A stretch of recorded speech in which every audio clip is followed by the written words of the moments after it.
Hello. My name is Vincent David. I'm the editor of Spartacist, and this is part two of our video series on Marxist and Palestine 100 Years of Failure, Lessons, and Prospect.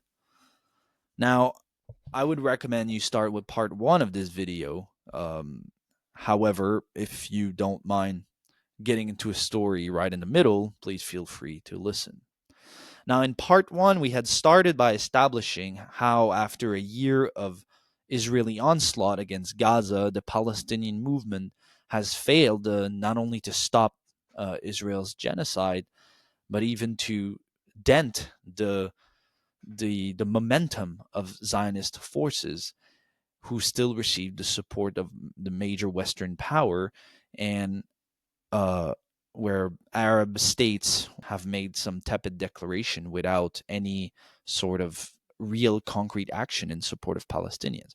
And we have sort of laid out the crisis of the pro Palestinian struggle. And we've laid out how this is linked to the failure of the Marxist movement to really build a Marxist socialist pole in the pro Palestinian movement, and how the Marxist movement, while it has been omnipresent in the fight for Palestine, does not play any sort of decisive role because it always oscillates between capitulating to left Zionism or capitulating to Arab nationalism. And to sort of do this, we've laid out the history of the Marxist movement. We started with the early Palestine Communist Party, laying out how it constantly oscillated between tailing left nationalism and then tailing Arab nationalism in the great 1936-39 revolt.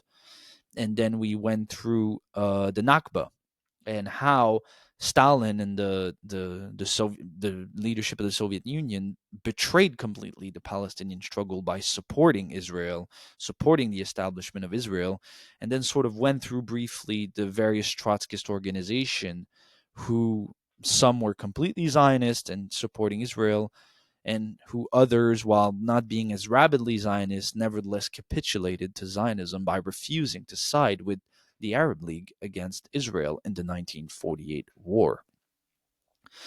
And in order to lay out this picture of how the Marxist movement has really failed on the question of Palestine. And so we'll continue with our history where we left off, and where we are now is the Green Line. So the border established as a result of Israel's victory in the 1948 war are called the Green Line and were recognized by UN Security Council Resolution 242 following the 1967 war. And this resolution is important because it really became a cornerstone of the Arab-Israeli conflict, and it formed the basis for Israel's peace treaties with Egypt, with Jordan, as well as the Oslo Accord. And this resolution is really the basis for any sort of discussion about a two-state solution.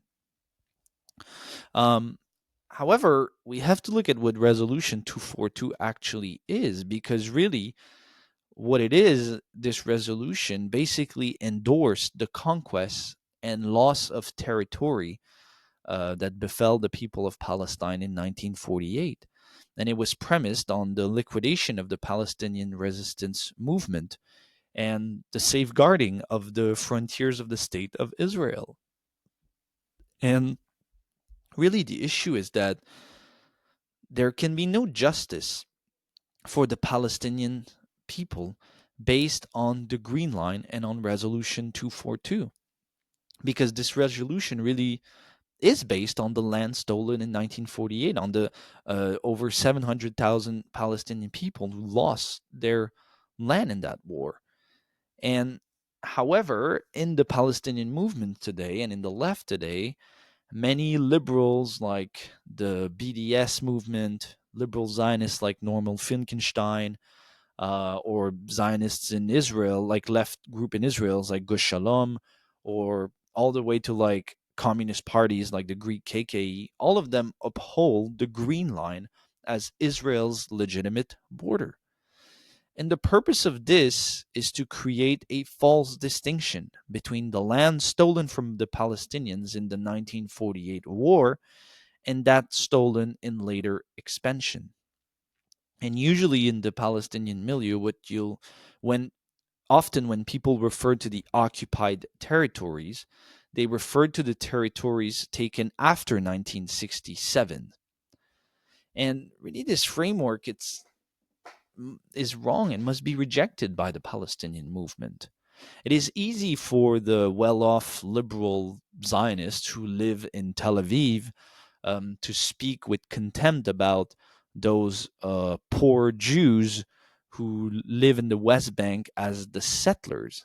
But the reality, and what this sort of framework disappears, is that the entire state of Israel was built on dispossessing Palestinian land, and that the 700,000 or so settlers in the West Bank, some of whom have lived there for decades, are not actually fundamentally different than those living in proper Israel with, inverted quote. And beyond making liberal Zionists in Tel Aviv or New York feel good about themselves, the purpose of opposing only the post 1967 expansion of Israel is to really foster the illusion that there can be some reformist, halfway house solution to the Palestinian question, as if the Israelis would somewhat, and the Zionist leaders would somewhat see the light, withdraw to the Green Line, the 1967 borders, and let the Palestinians build some sort of state based on the West Bank and Gaza. And to believe this is to really understand nothing about the Zionist project, whose defenders will really fight to the death for every inch of the Holy Land stolen from Palestinians, and whose goal is really to establish a Jewish state from the river to the sea by kicking out the Palestinians from its territory. And so there is a problem when the Palestinian movement or groups raise slogans such as "end the occupation" or "Israeli troops and settler out of the occupied territories." When these slogans referred only to the territories beyond the Green Line, because they implicitly accept that land stolen in 1948 is okay, but beyond that, it isn't. So obviously, it's necessary to oppose the settlers and the colonization of the West Bank.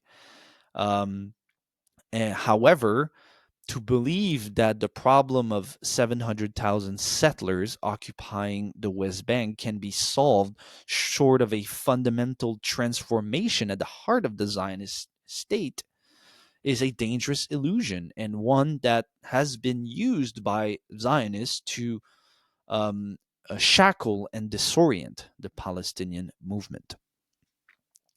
Now, here we must make a bit of a pause and address our own tendency and the legacy of our own organization regarding the question of Palestine.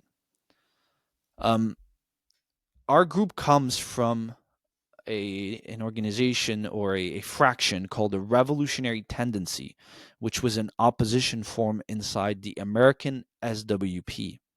And it is this group that gave birth to the Spartacist League in the 1960s. And this group, the Revolutionary Tendency inside the American SWP, originally came from Shatman's Independent Socialist League. And they waged a correct struggle against the degeneration of the American SWP in the early 60s, notably on the question of Cuba or the black struggle in the US. However, these cadre also brought with them the Shatmanite tradition on Palestine. And this was clearly seen in the early positions taken by the Spartacist League in the 60s regarding Israel. So the most famous is a 1968 article about the 1967 war, which not only retrospectively took a position siding with Israel in the 1948 war, but advocated the defeat on both sides in the 1967 war of Zionist expansion. The article even demanded a treaty based on the 1949 truce boundary lines. So this is really a pro-Israel position, and it was changed by our tendency in 1974 in a article called "The Birth of the Zionist State," in particular its second part. in 1974 basically rejected the position of support to Israel in 1948 and adopted the line of the American Socialist Workers Party. That is defeatism on both sides, Israel or the Arab League. Not both of them are reactionary. However, like this position was adopted like ridiculously, not because we said that our earlier position was Zionist, but that new material fact had come to light, which is frankly quite ridiculous. Moreover, the article developed the so-called theory of interpenetrated peoples, which is sort of a creation of the Spartacist League, which proclaimed that, quote, the democratic issues of self-determination for each of two nationalities or peoples who geographically interpenetrate can only conceivably be resolved equitably within the framework of the proletariat in power, end quote. It is true that a just resolution of the Palestinian conflict requires proletarian power. However, the purpose of that theory was really to present the fight for Palestinian self-determination as sort of illegitimate, because invoking really the boogeyman that any struggle in this direction would violate the right of self-determination of Israelis. And in this framework, the Spartacist tendency intervention in the Palestinian-Israeli conflict, or similarly in Ireland as well, was to issue uh, slogans such as "not Jews against Arab, but class against class," and sort of abstract call for unity and for socialist revolution. And in more recent years, we did heavily denounce Zionist terror and Israel's onslaught, but we really refused throughout these decades to put the national liberation of Palestinians at the center of any revolutionary perspective in the Middle East because of the question of the self-determination of Israeli Jews. And this is really important because certain tendencies today are still plagued by this problem. I'm thinking of the Committee for Workers International or the International Socialist Alternative. The question of self-determination for Israel is a red herring. Israelis already have a state. It's called Israel. And its purpose is to stop the Palestinians from having their own state. And under current conditions, really to refuse to fight for Palestinian self-determination in the name of Israeli self-determination simply amounts to defending the status quo. The real question in Israel-Palestine is for the Palestinians to exercise their right of self-determination in a way that is compatible with the existence of a Jewish nation in the Near East.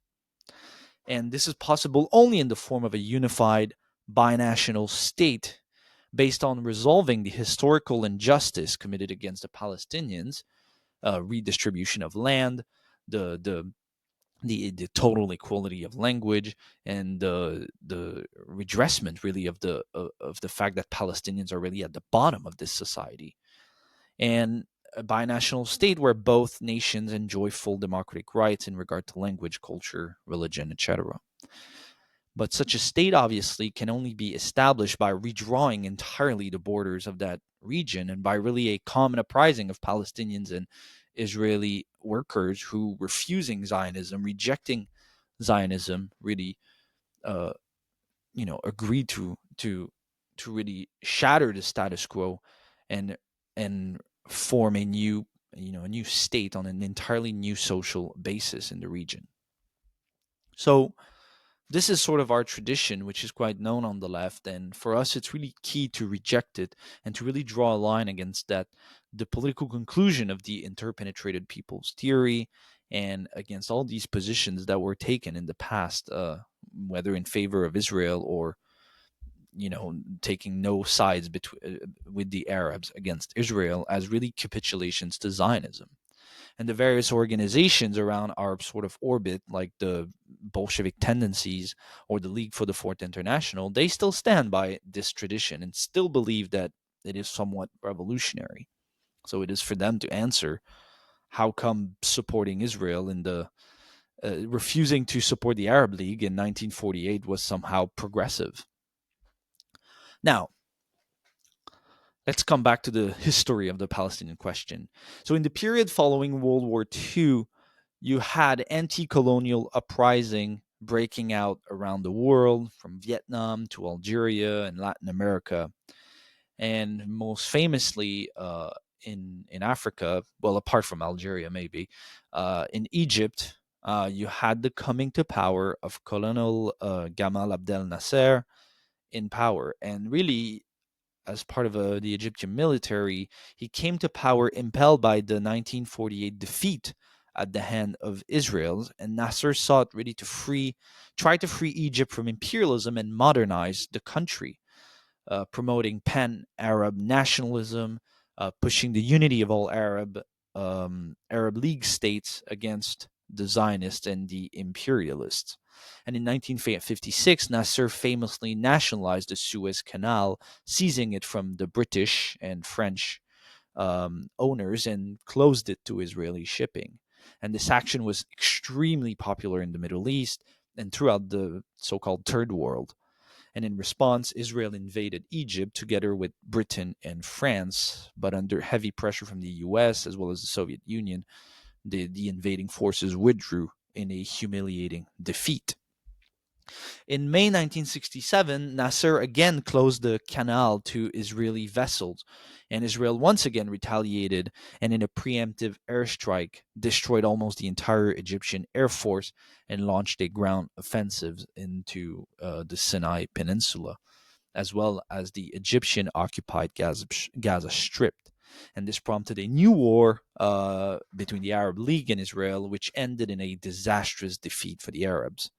And by the end of what is known as the Six-Day War, Israel has seized the Syrian Golan Heights, the Jordanian annexed West Bank, including East Jerusalem, as well as the Gaza Strip, leading to some 300,000 Palestinians expelled from the West Bank, and another displacement which would have heavy consequences.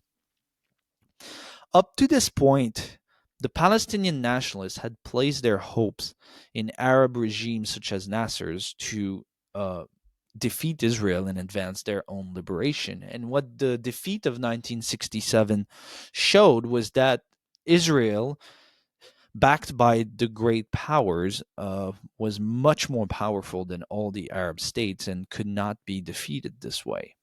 And as a result of this defeat, and together with the never ending treachery of the Arab regimes who kept stabbing Palestinians in the back and kept seriously attacking also Palestinian nationalists militant, the Palestinian nationalists concluded that they needed their greater independence from the Arab states and a more independent road forward.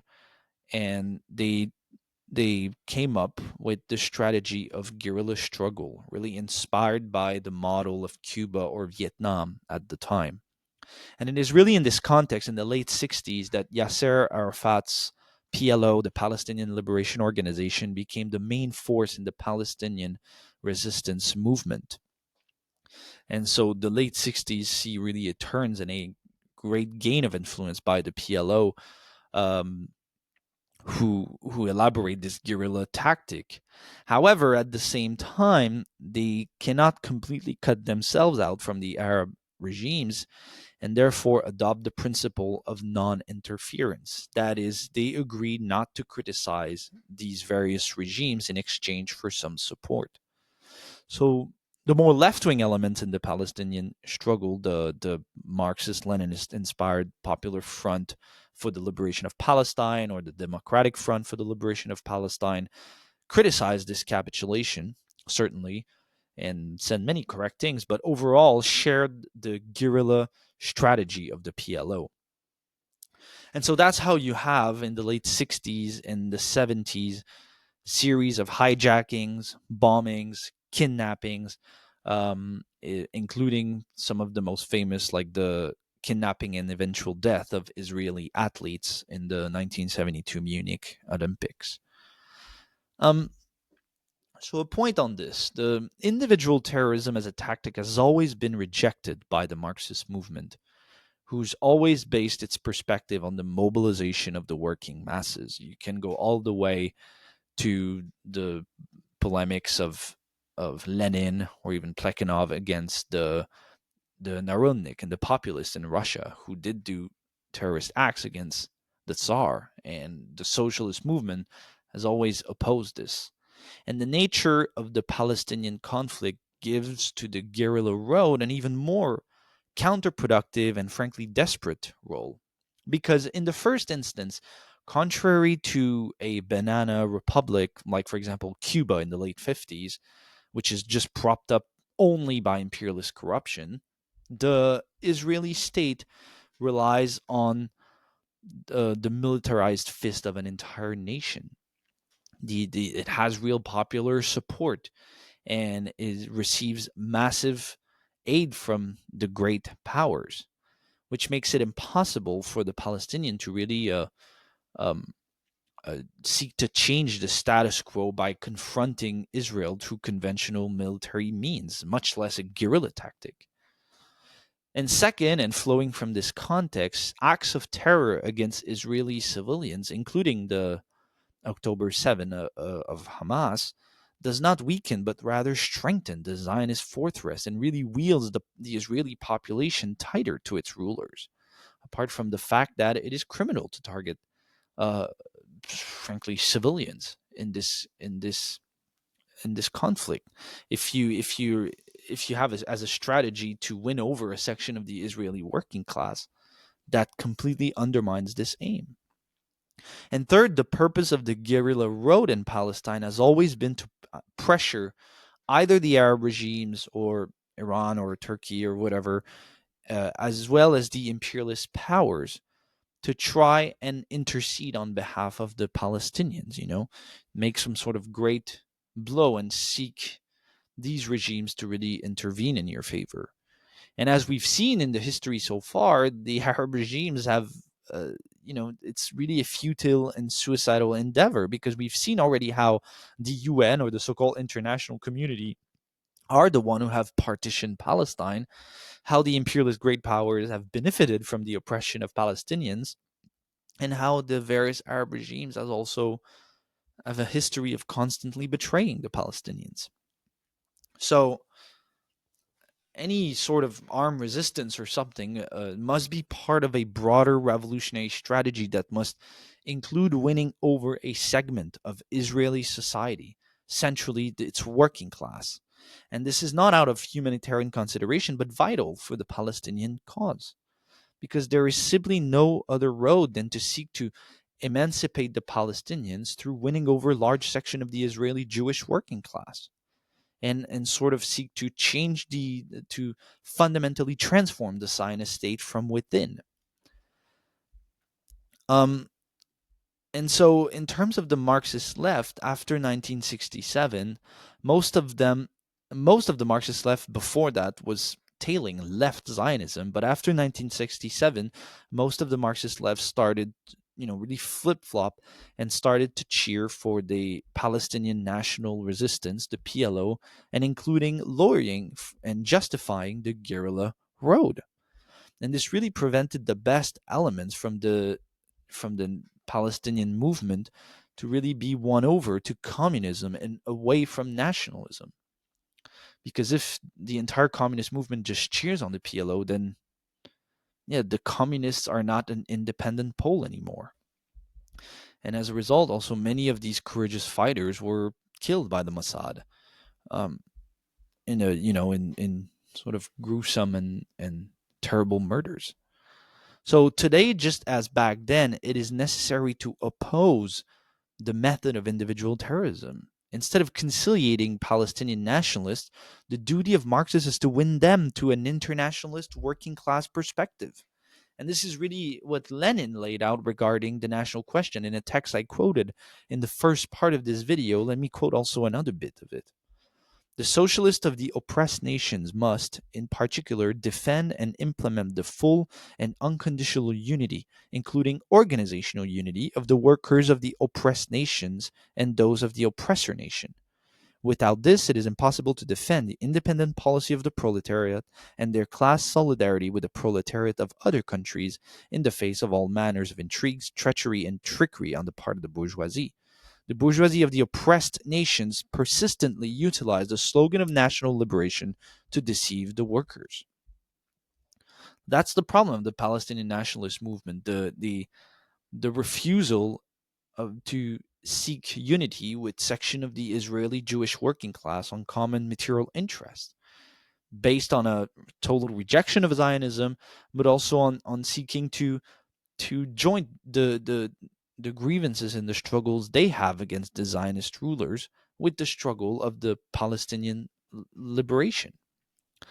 And that's why the Guerrilla Road is a completely counterpose to this perspective, which bases itself on inflicting military blow on Israel, but also military blow against the Israeli population.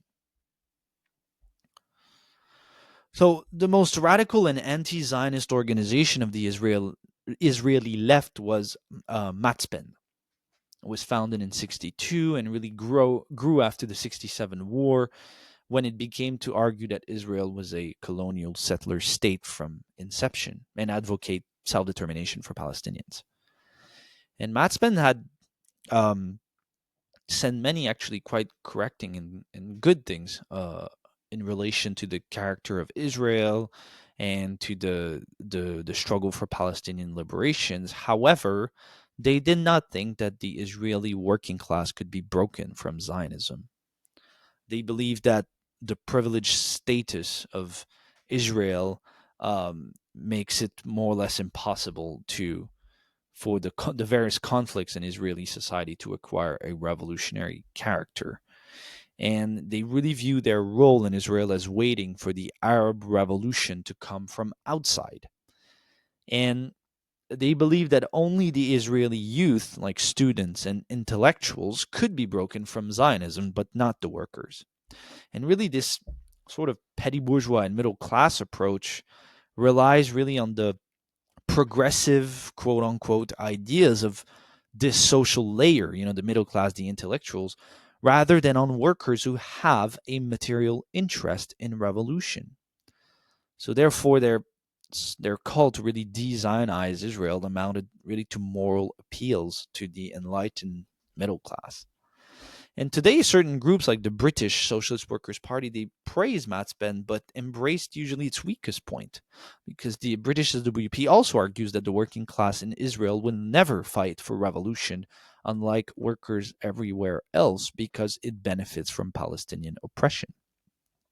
That's what they say, and they quote, for example, how the average wage of Israeli workers is almost double that of Palestinians.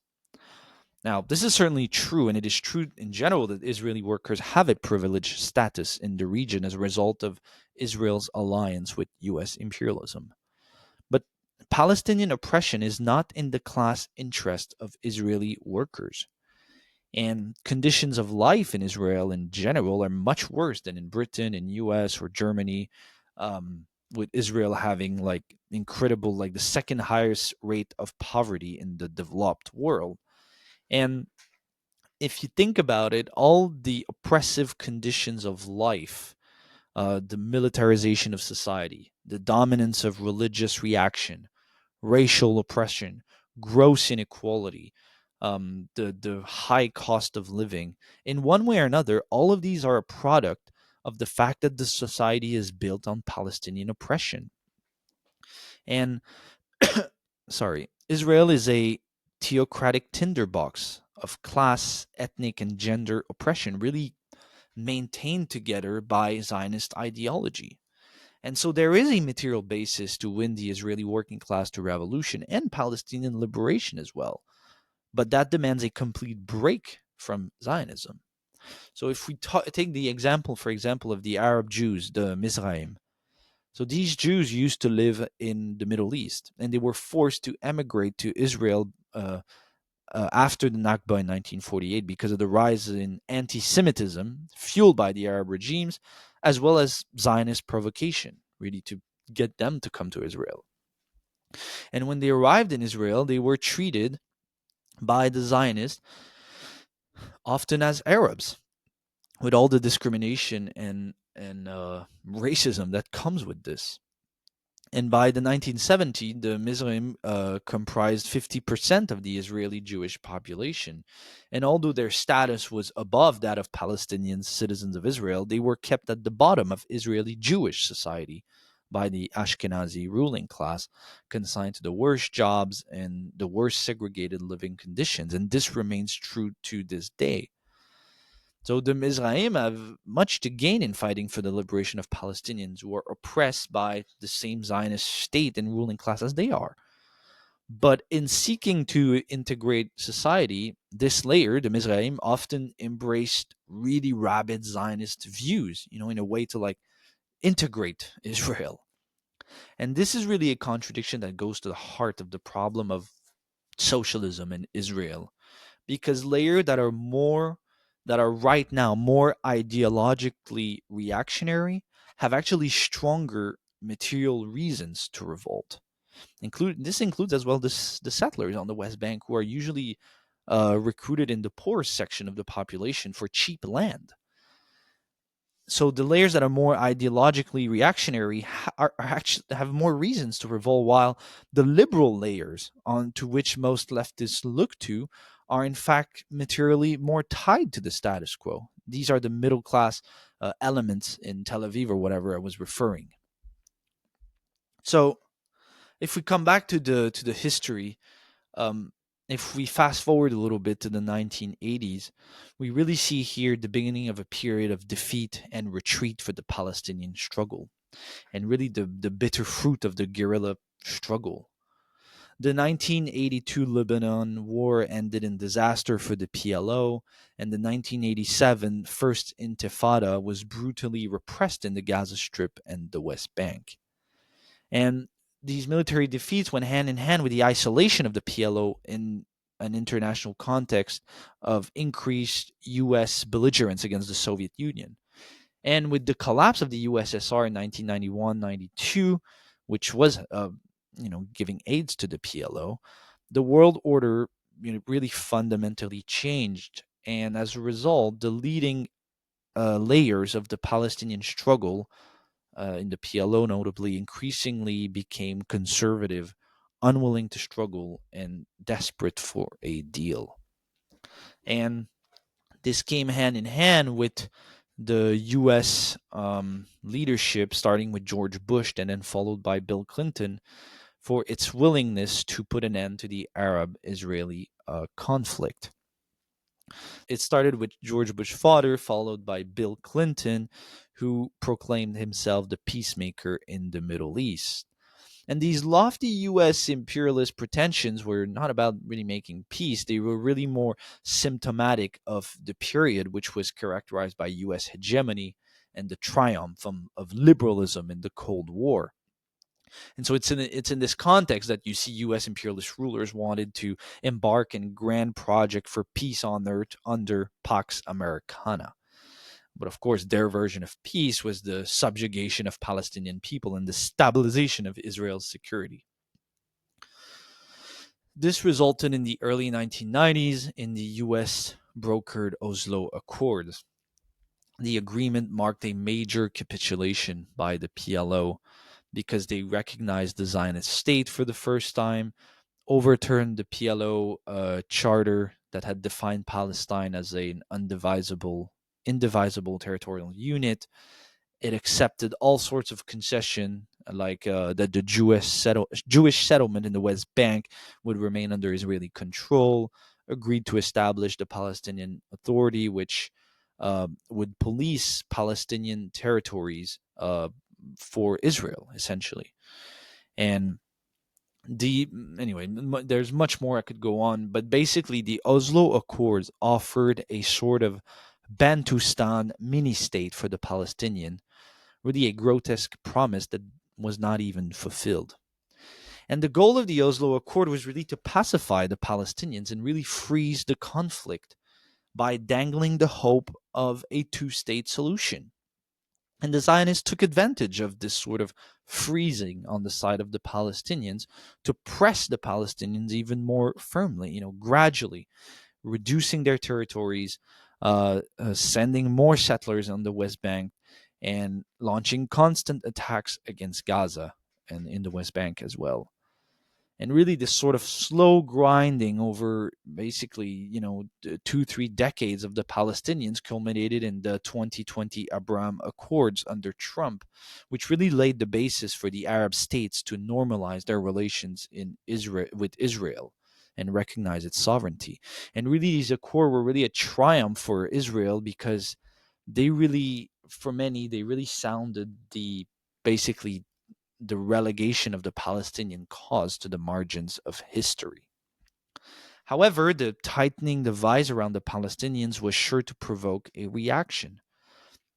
Over the years, the open treachery of the PLO and the Palestinian Authority led many to turn to Hamas and other Islamist forces, which offered a more radical confrontation with Israel.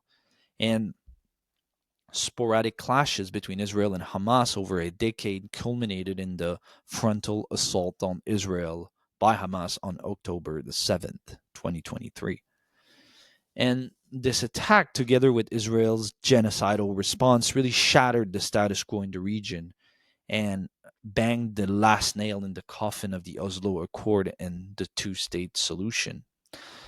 The heightened intensity and brutality of the conflict we're seeing, which far overpass everything we've seen since, in the last 3 or 4 decades, because really this war intersects the breakdown of U.S. hegemony, the weakening power of the U.S. empire, which brings increased turmoil to the entire world.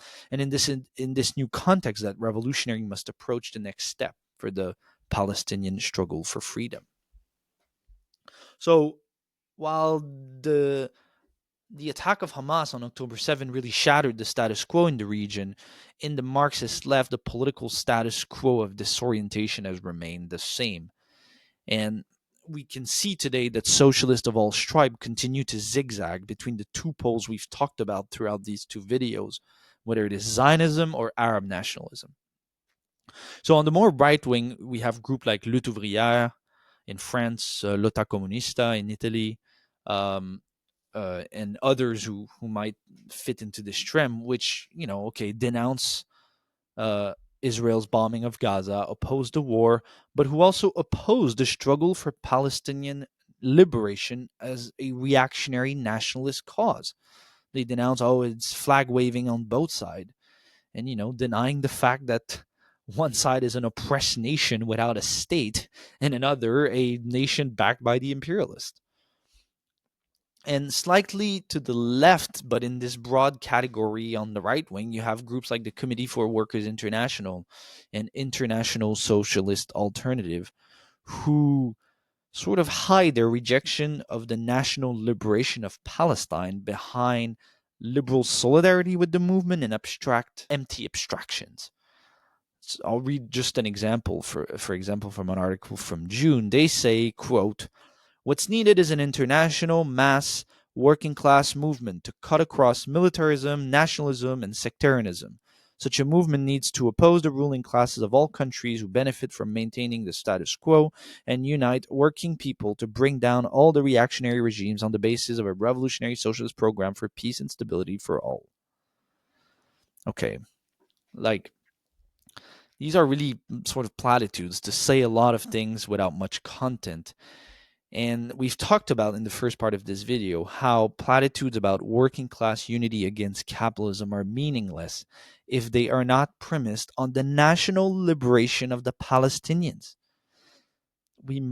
What must be understood is that the starting point for unity between workers in Palestine and Israel is rejection of Zionism, and that socialist revolution is possible only by putting the Palestinians' national aspirations front and center. And therefore, the struggle of communists in Israel and amongst Israeli Jewish workers must be a struggle against Zionism.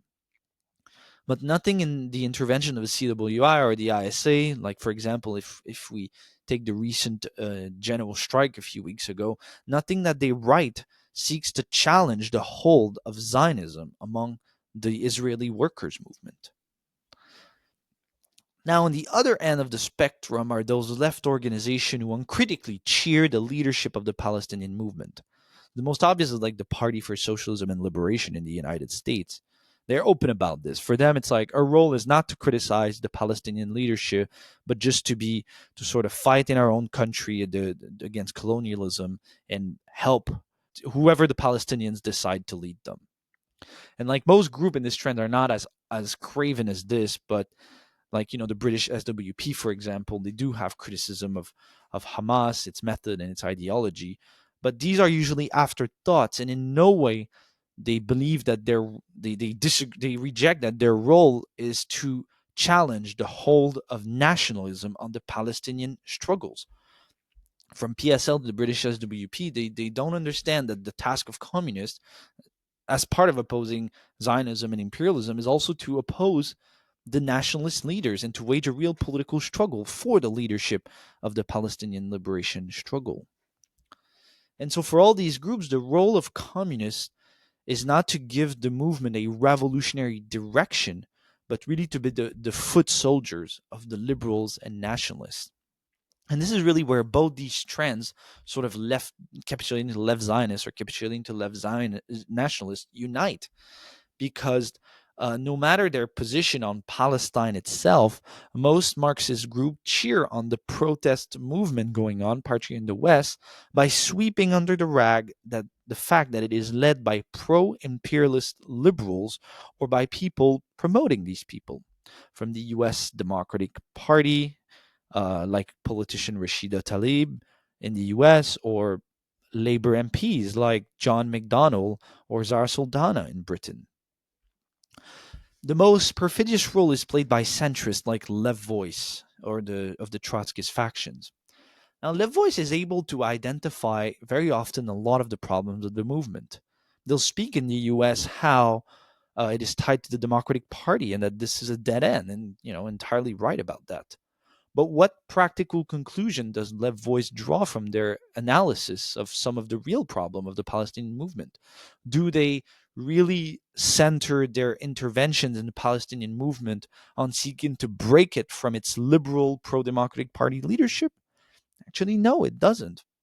Most of its activity in the Palestinian movement consists in raising empty calls to massify the movement, to organize united actions in the streets, etc., etc.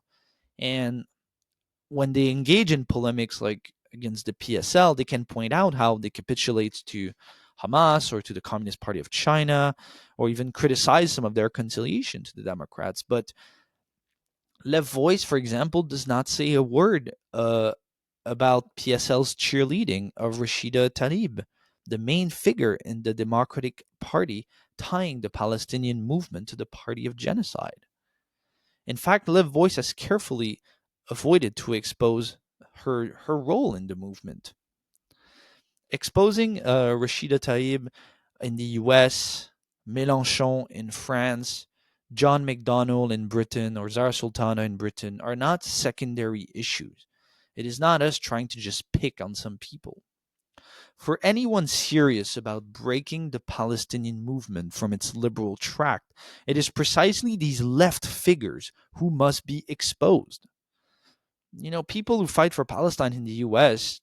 might not have much illusion in Joe Biden or Kamala Harris, although maybe they do. But for most radical Palestinian fighters, they can see how these are Zionists.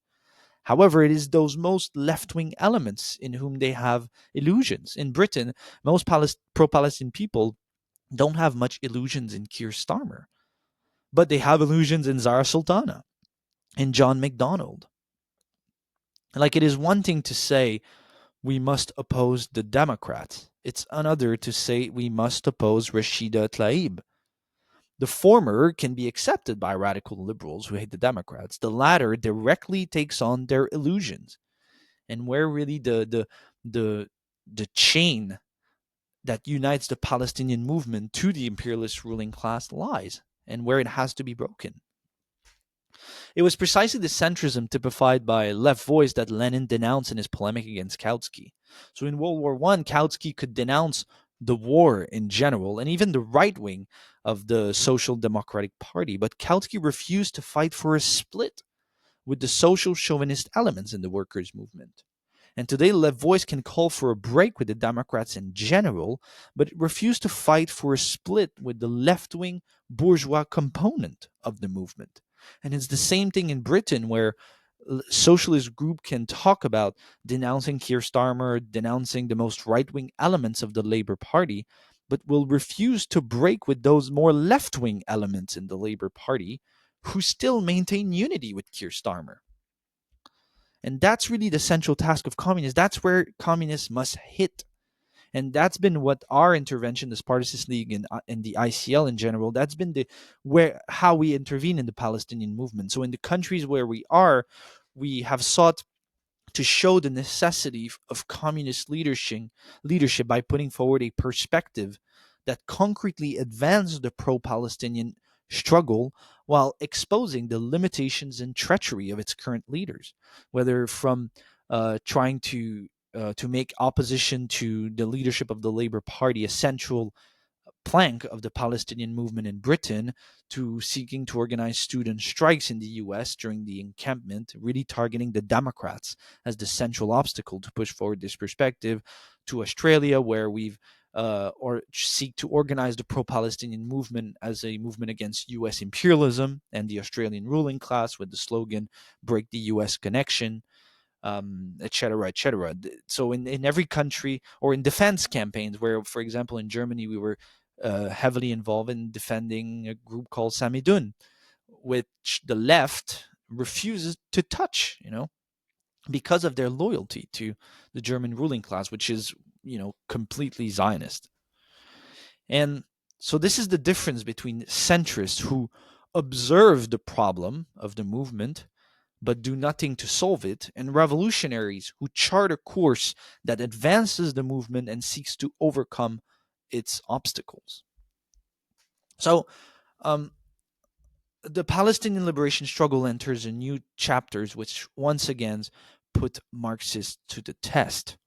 And really, every everywhere on all front, the struggle to advance the liberation of Palestine confronts revolutionary with the need to frontally oppose those who lead it, whether it is in Palestine, where revolutionaries must obviously participate in the struggle against Israeli onslaught, including through united actions with that organization, but always refuse to mix banner and instead use every opportunity to subject the strategy of the various nationalist groups to ruthless criticism, and always putting the interests of the movement first, while at the same time working within Israeli society and really seeking to connect the various discontent of the Israeli population with the cause of Palestine to further a split with all forms of Zionist ideology. And in the Muslim world, revolutionaries must really galvanize the widespread pro Palestinian sentiment of the working masses and orient it in a struggle against the corrupt ruling cliques of the various countries.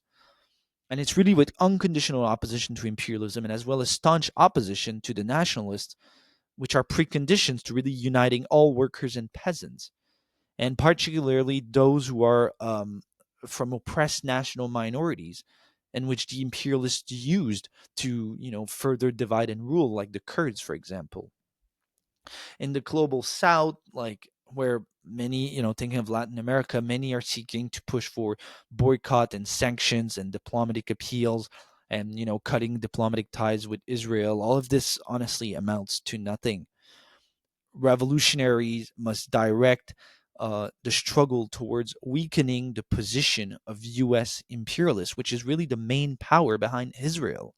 And so our Mexican comrades have intervened in the encampment there, who who often demand a break with Israeli relations by saying, look, this is not a way forward. The way forward, Mexico controls a huge aspect of the U.S. economy. This is how the Mexican workers can fight back against for Palestine and also for their own interests.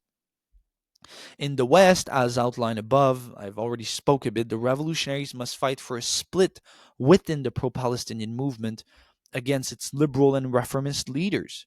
In particular, they must struggle inside the workers' movement and the trade union to really unmask and expose the trade union leaders, and showing how their support to Israel whether it is open or concealed, really goes hand in hand with their sabotage of the most elementary struggle for workers' livelihood.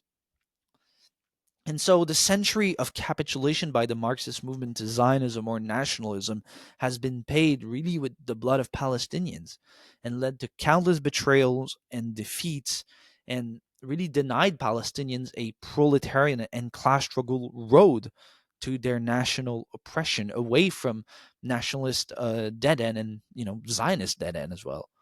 So the task at hand is really for the various people who claim to be socialist and Marxist to really study that history, uh, um, assimilate its lesson, and really start right now the task of building a communist leadership of the Palestinian and of the anti-imperialist struggle, which really is a key element which has been missing for the last 100 years.